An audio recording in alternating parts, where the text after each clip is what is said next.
So today I'm going to discuss some of the sparks which I got and what I thought that where I was not believing anything, I was forced to believe by results. And also some of the very younger students sparked that idea in me. So our topic generally is the best chemist is nature. The most beautiful flower, aroma. All of us, human structure is one of the best construction nature had. And we can go to nature for some of the treatment for which we are struggling for a very long time, that is cancer. So with that, before I go for further talk, I would like to dedicate today's talk in the memory of Kevin Covian, who lost his fight against leukemia in an early age, but he remains the inspiration for all of us to keep fighting against it. So, general question, what are all we made out of, how cancer arises, and so on. Our body is made out of trillions and trillions of cells. And those cells divide, differentiate, and they are the one because of which we are alive, we do our job. They have another function, a very selfless function of committing suicide or apoptosis. As I am talking to you, many cells in my body are committing suicide because to keep me healthy. Those are the cells which have got their DNA damage, they are dysfunctional, they are not doing anything good. They thought, okay, I might become cancerous, good idea, die. So that is the process, that is the process what we call apoptosis. That is the inbuilt process to not to have any bad cells in the body, keep getting rid of that. And now in cancer research, people are trying to remind the cancer cells, can you please activate this program of suicide? And that is what we are working on. Our group is focused on finding the mechanism of cell death or suicide so that we can selectively target cancer cells. Now, why is the problem treating cancer? A simple thing, a student asked me, well, we have antibiotics and we eat it, all bacteria are killed and we are fine. Why not we have anti-tumotic compound or anti-tumor compound like that? Well, it is not that simple. Bacteria is very small, very different structure compared to our own cells. So we design those chemicals are actually natural products from, let us say, the fungal antibiotic we got, penicillin, which only targets the bacteria. Our cells are perfect. When it comes to cancer cells, this is the normal cell and this is the cancer cell. I changed only the nomination because they are our own cells. Whatever we designed to target the cancer cell, invariably it starts targeting the normal healthy cells. That is why we have side effect. So now knowing the complexity, let us get to the bottom of it. How do we get cancer? How does cancer originates? Generally, cells have this nuclei. In the nuclei, there are 3 billion base pair long DNA, deoxyribonucleic acid. Sorry for the jargon, but that is our blueprint. Any damage to that blueprint can potentially cause cancer. And that damage could be caused by radiation, chemotoxins, or by replication error itself, by accidental error in the cells itself. Now, in order to not to have cancer, there are 3 safeguard mechanisms. If damage occurs, immediately cells start going to this DNA damage repair mode. Immediately they fix it and go on with their life. And if this damage is too much, then they prefer to go for the previous program I was talking to you, the apoptosis. They commit suicide if damage is too much to repair, so that they don't become cancerous. Sometimes, if both of these things are not working, repair and cell death, both of them are not working, they have the third option to go to senescence. They lock themselves into G0 stage, they do not divide anymore. And if all those 3 safeguards fail and the cells with damaged blueprint start living, starts dividing, that keeps accumulating more mutations and becomes cancerous. Now, once we have got the cancers, what can we do? All of you know this is the problem faced by all of us. Have some relative, some person, family member suffering with it. And lots of money, lots of research has gone. We have made a fantastic advancement in the understanding as well as surgical improvement, diagnosis, and so on. But truth is still is that we are struggling for the treatment. So what we have for the treatment? If surgically removed, fantastic. Otherwise, we have these chemotherapies which cause DNA damage, radiation therapy, and then DNA damaging drugs which we use for chemotherapy. Again, I will share the first spark of my life when I was practicing a public presentation in Bangalore, and my friend's daughter was listening to it. She was a high school student, not interested in science, so she was a perfect audience for me for a public presentation. The moment I put this slide, she said, "Wait a minute, you must be kidding." I said, "No, it is serious." She said, "How can you do that? Just now you told me that cancer is caused by DNA damage, by radiation, and by chemotoxin. And now you are telling me that to the same patient you give the same toxic drug to treatment? How does it make the sense?" And that is the paradox of science today. Unfortunately, lots of advancement has been made, good treatment have come, but by and large 90% of chemotherapy cannot distinguish between normal and cancerous cells. So we do get severe side effects. And not only that, many of them can cause DNA damage in healthy cells and make them cancers. So that is what, in fact, Kevin Covian's parent wrote, that Kevin could fight the cancer but could not fight the cure. He had severe side effect, immunocompromised, died of multiple infections actually. So now what can we do? Alternatives. So we have been working on some of the natural compounds. Why not look for more natural compounds? 70% of the chemotherapies come from the natural sources. For example, Taxol. But Taxol is not selective. Still it can cause side effect. There might be some other compounds which would be selective. To be honest with you, I was not very optimistic with this natural compound. When I was introduced to pancreatistatin by a McMaster chemist, and he was complaining that biologists take my compound, they never get back to me.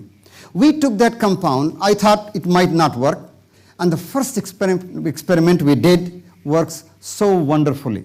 Liver cancer cells were treated, and this is the live, I think there is a video. Can you please bring your hand? Yeah, there you go. Within 24 hours, those cells started committing suicide. Picture perfect apoptosis. And not only this, when we treated with the healthy cells, no apoptosis. Healthy cells were not at all affected.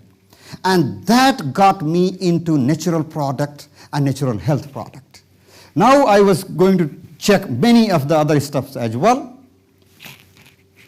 So generally, anti-cancer treatments, the way they are discovered, that you find a compound or extract, you test it on the petri dishes where we grow the human cancer cells and normal cells, healthy cells, and if they can distinguish and they can kill the cancer cells, good.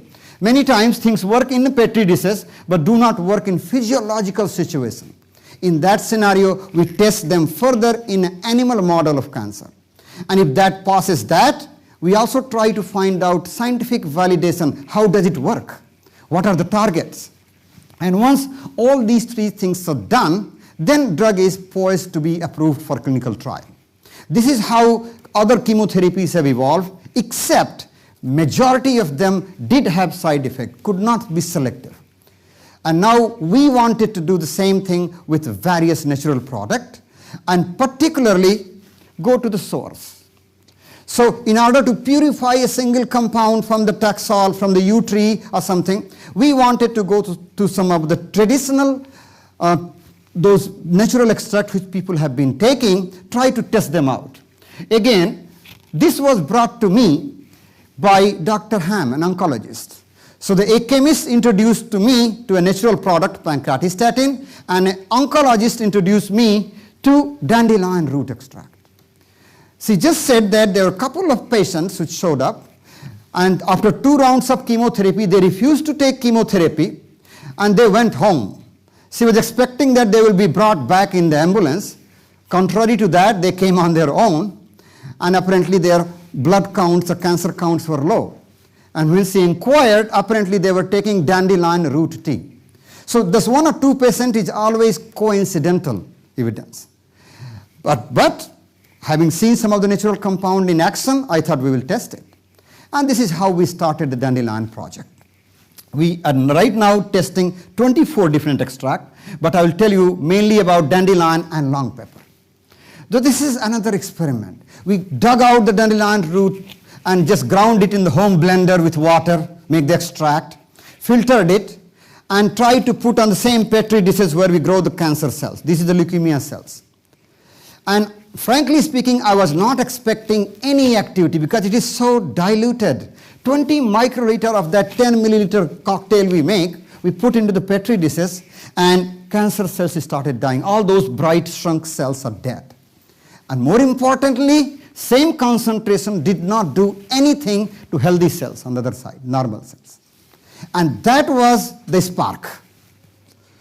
And that was quite fascinating. We went ahead and tested it on very different kind of cancer cells. We have published 4 or 5 papers with that. One more experiment we did where we got the ethical permission to talk to the blood cancer patient, take their blood, bring that in the lab, and put in the test tube and try to treat that with dandelion. 11 patients we tested. To all of them it worked so beautifully. Except that it is not a clinical trial. It is called ex vivo experiment, cancer taken out of the body. Of course, we have to go for clinical trial. We are doing that. So another thing we discovered that this is not pure. It's a total natural extract, ground and extracted. It has lots of compound. So it could be possible that there are multiple compounds must be targeting multiple weaknesses of the cancer, and then they're killing them. So it might be more efficacious than pure one compound. That is our hypothesis and kind of the spark of the idea spark today.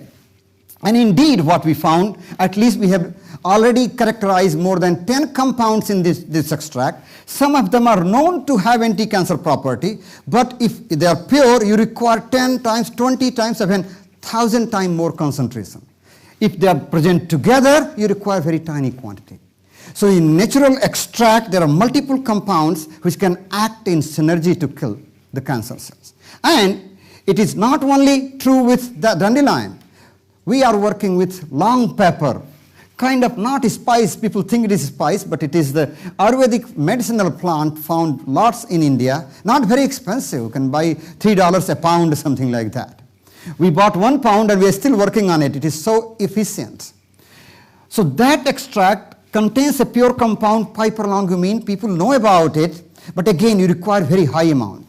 And when we tested the alcoholic extract of long pepper on the cancer cells on that side, normal cells on this, it not only killed them selectively, those bright cells are dead, it also seemed to be targeting the mitochondria of the cancer, the powerhouse of the cancer cell. It was very selective. Healthy cells on this panel, the mitochondria are, all those red indications are, they are healthy. On the other hand, the cancer cells, when treated with tiny amount, they are all dead. So that gave lots of confidence that indeed multiple compound targeting multiple target might be a good idea. Of course, everything works in the test tube and petri dishes. We have to show that it works in the animal model. So these are the colon cancer samples transplanted into the nude mice and immunocompromised mice. And those mice were kept on water on the top. On the bottom, they were given dandelion root extract to drink. They love it actually. Okay?